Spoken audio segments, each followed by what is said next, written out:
Olá pessoal, eu sou Adelmo Medeiros e você está no Entre Amigos. Nós estamos hoje com a segunda parte do nosso vídeo sobre racismo, racismo reverso.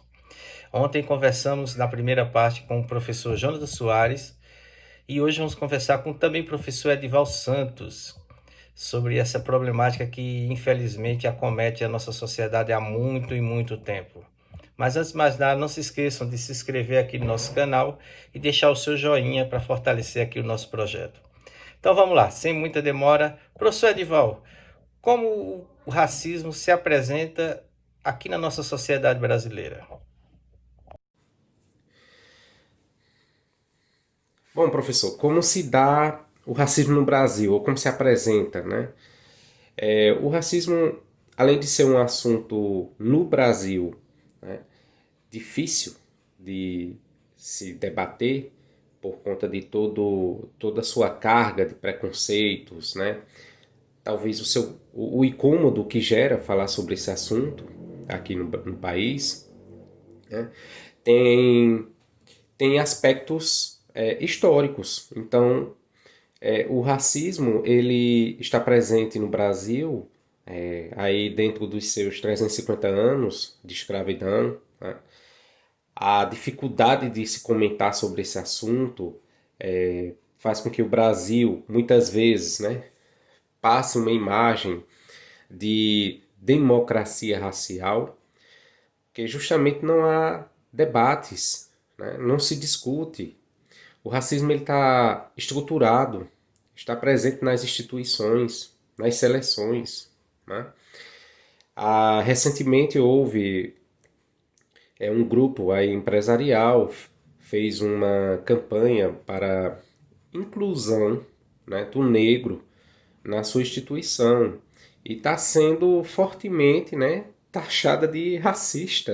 E é interessante essas questões porque nos faz repensar como é difícil você, em um país que mundialmente foi proposto a ideia de que era democrático, né, na questão racial, mas que infelizmente não traz isso na sua realidade. E a Djamila Ribeiro, que é uma escritora, filósofa, ela traz uma frase, né, bem interessante.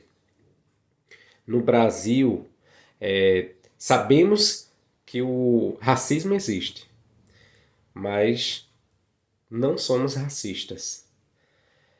Veja essa colocação, né? Sabemos que existe o racismo no Brasil. Significa dizer que ele está presente, ele é visível, né? E muitas vezes é invisível aos olhos, né? À sensibilidade. Então as pessoas só querem debater racismo quando há um caso é, famoso, algo que é colocado, né, na mídia, né? Quando nos atinge de alguma forma, né? Recentemente o jogador Neymar, né, se envolveu aí numa situação onde ele acusou o outro jogador, né, de racismo. Então, às vezes são coisas pontuais, mas a gente percebe que quando se diz que está enraizado nas instituições, que é estrutural, é porque é muito visível você chegar em um local, seja qual ele for, de empresas, seja nas instituições que acolhem, né, a boa parte da sociedade, então você percebe aí a quantidade de representação negra nesses locais. Então é muito visível se ver isso em todos os ambientes, né? E levando em consideração a quantidade majoritária, né, daqueles que se consideram negros, né, e pardos, essa cor inventada aí para disfarçar um pouco o preconceito, né, é maioria. Então, não que exista uma necessidade de se ter a maioria de negros presentes, mas que haja pelo menos uma porcentagem de representação. Então, é isso. O racismo está aí estruturado nas nossas instituições e presente no nosso dia a dia. Cabe a gente observar. Ontem a gente viu que surgiu novamente aí o termo racismo reverso. Inclusive, eu até comentei aqui no vídeo parte um por causa muito das questões que estamos vendo aí no mundo, né? O assassinato do George Floyd e tal. E também teve aqui no Brasil que sustentou mais essa ideia de racismo reverso, foi que as lojas do Magazine Luiza criaram um programa de trainees, especialmente para negros. Aí eu pergunto para você, o que é racismo reverso e ele existe? Bom, respondendo aí a sua pergunta, se o racismo reverso, o que é e se ele existe, eu vou começar respondendo, né, de forma reversa. Ele não existe, tá? E com relação ao que é, a gente pode definir como uma apropriação, né, do racismo negro. Então, esse racismo reverso, essa proposta, essa ideia, né, ela é lançada, né, frente a, digamos, a não aceitação do racismo negro, do racismo que existe no país. É como uma forma de enfrentamento, né, e uma apropriação, e dizer que existe também o contrário. Porque é tão óbvio a gente fazer. Por que existe o racismo no Brasil, né? O que foi o racismo? Quais são as suas características? Então, quando a gente pensa no contrário, você não consegue ver isso na história do país, né? Houve uma escravidão de brancos, né? Houve aí cerceamento de direitos, né?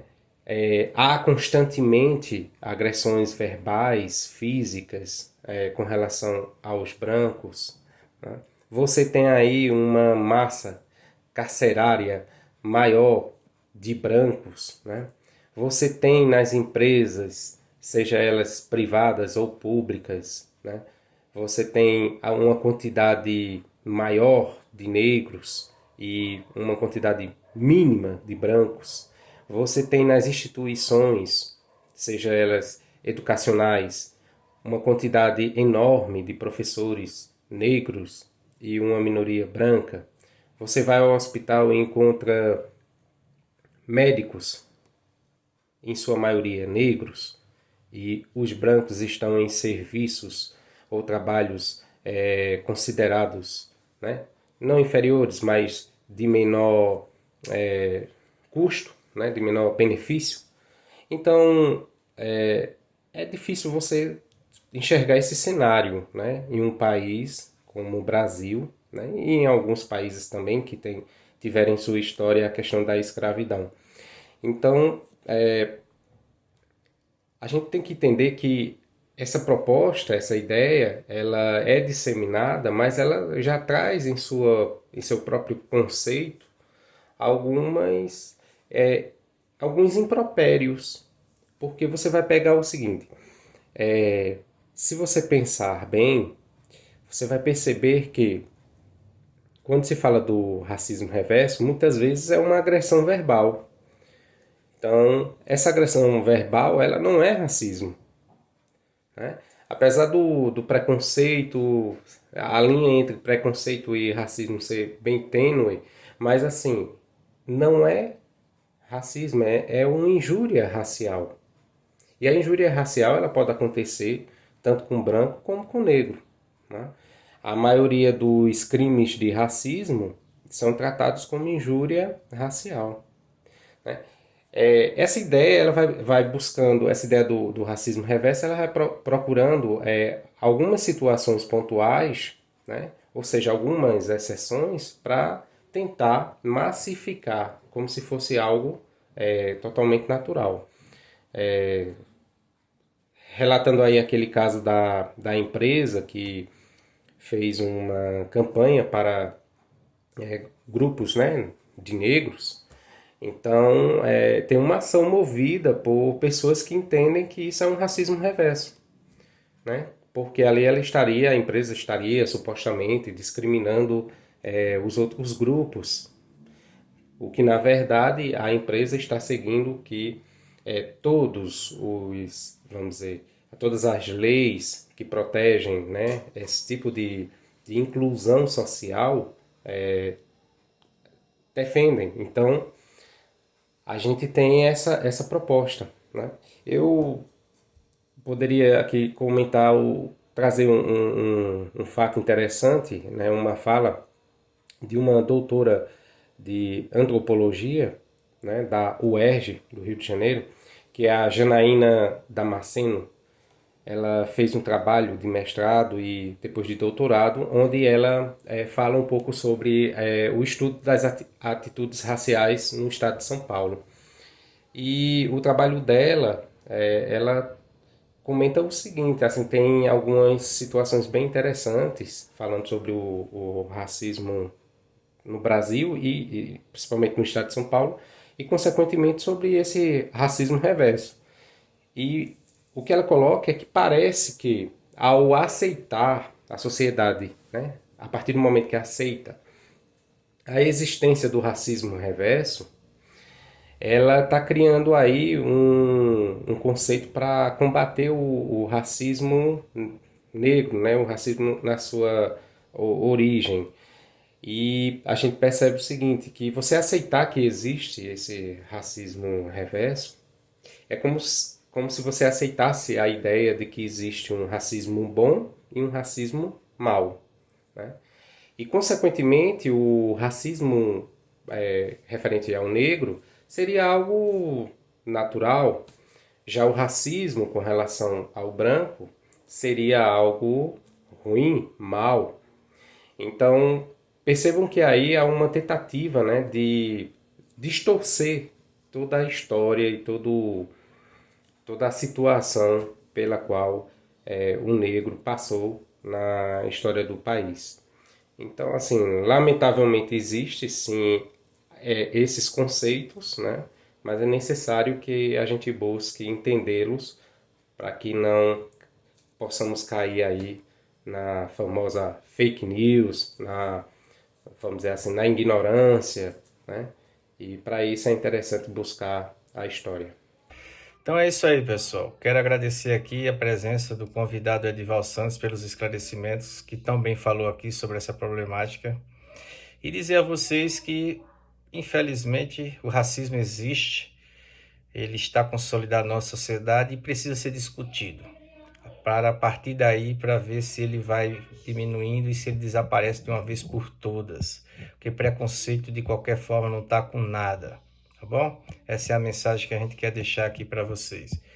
Que a gente tem que encarar de frente o problema para tentar resolvê-lo. No mais, muito obrigado mais uma vez pela atenção. Fiquem com Deus e até a próxima. Tchau.